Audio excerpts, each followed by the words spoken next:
Alright, yes, oli ku Glosh TV nga bulijjo nateera njagala kubanga nkubuuzaako muganda wange gwe wenna atugoberera wano ku mukutu gwaffe gwa YouTube nti wasiibye otya ogamba otya kasubire oli bulungi nateera nkujjukiza nti nja kusaba muganda wange genda wansaawo osubscribinge olikinge ateera osharinge still osobola okomentinga okusinzira ku vidiyo eno nga oba okoze ki nga woba ogirabe nateera nyongera okubanga nkujjukiza gwe wenna eyandyetaaze okubanga olanga naffe aba Glosh TV osobola okubanga otunoonyako kanamba kaffe ak'essimu 0750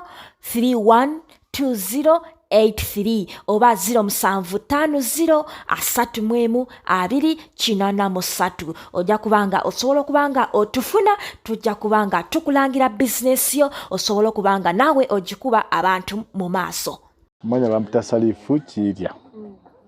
musirikale no wasekawo omumalu omusomi w'edduwa obuzibu twesanze makubo tumisinga sekawo omumalu takyabeerawo tumaze ebbanga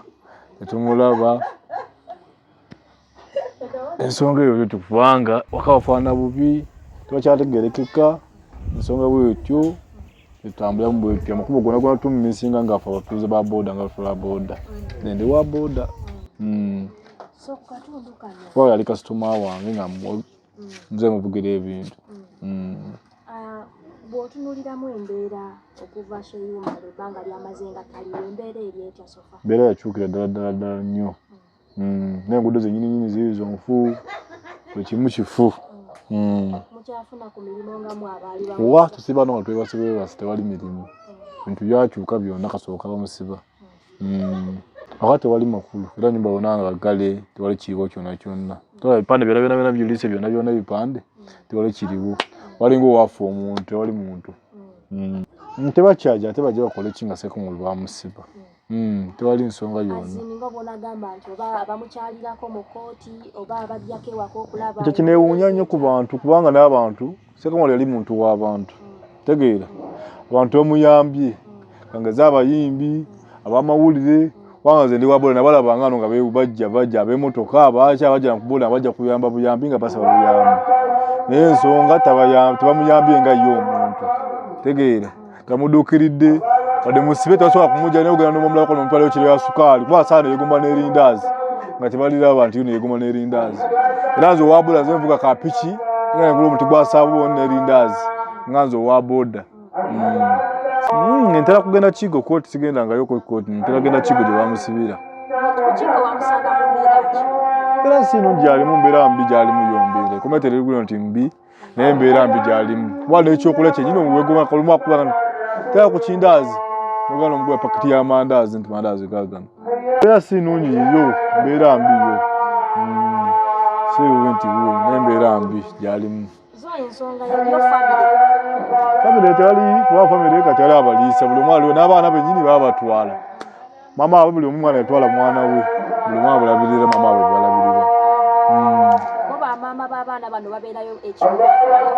sibalabanga nako wadde ekituufu simanyi nti Ssekomolo yali muntu w'abantu naye simanyi ku nsonga simanyi yazza musango ki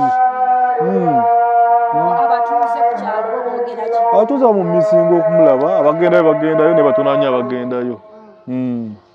byakyuka by'amaanyi nnyo ebyakyuka nga byo byakyuka bingi ebyakyuka ng'enguudo zakyuka abantu tebakyajja nga abantu ebajja twakola pa ssente nekakyaji ssente ntwakyali ssente negunya abantu abaali bajja wano okusomba ssente nga tebagenda kumukyalira Kigo nti ono kukyalira Kigo wali tebagenda kumugjayo naye balagenda ne bamukyalirako ki bali yaki abamawulire bennyini mwe abamawulire temugendayo kola ki naye mwasombanga wano ssente nga mumutwalire omulaba gwo nsaba abaali yali ayamba balagenda bamulabako nga Ssekomolo bamulabako bamutwalirako kiri ekindaazi oba kula kiro ya sukaali bamutwalira kiro ya sukaali abatalina abalina obusobozi bagenda bamulabeko naye nga tolina busobozi Kigo sigenda nti bagenda kutwalirawo miliyoni batwalirawo ku mitwalo 2 mutwalo gukutwala ne gukuzza naye nogenda bamulabako wali togenda bamujja ne bamugulira ebyokulya wakiri omuntu akulaba ng'oli erikete eringa ntaana eri gyalimu okumera liringa ntaana ngabo bakabo nze mbakubira mulanga bwennyini abo abantu abaali bajja wano nze owa boda Ssekomolo bakubira omulanga nti abaali bajja abamawulire bonna bakubira n'abayimbi be yali ayambyeko bagende balabe ku Ssekomolo ensonga eyo bamuyambe ng'abamawulire bennyini bamuyambe n'abantu yali ayambyeko ng'omuntu bamuyambe bamuddukirire ateekateeka kuliwa kolansi ne byonna byakomawo kasaano mulimu biwogoma bya binnya buli kimu kyawo n'empitoka zonna tezikyayitawo nakuyitawo nekuli yali waali ng'alifaako nga buli kimu kikola kitama naye kasaawa zino n'empitoka tezikyayitawo teziyitawo nope kitumala kusalinkiriza busalinkiriza eri kati wakyayitika enaku enkulu kasinza alya na binyeebwa binalya na bijanjaalo kuba saawa eno yali atugabula wano ku kyalo ng'ekyo nga nyumba gano wona gogalaba yali atugabula ffe nnyini naye buli omu kalinga waalinga tulinga otufiiriddwa oluba tubalina ku lukulu nga tewali atugabula naye kuli atugabula nga asalira n'ennyama n'atugabula emmere n'akola ki naye saawa eno yensonga eyo tumimiisingako bwetyo yensonga eyo bwetyo naye bwe yali awugabeererawo tebamuyamba nga kinga abantu tuwuliddeko abavuddeyo ne baba nga babika omusajja nange mbiwuddeyo ku mawulire nti yafudde naye simanyi kituufu oba si kituufu naye mbiwuddeyo ku mawulire nti yafudde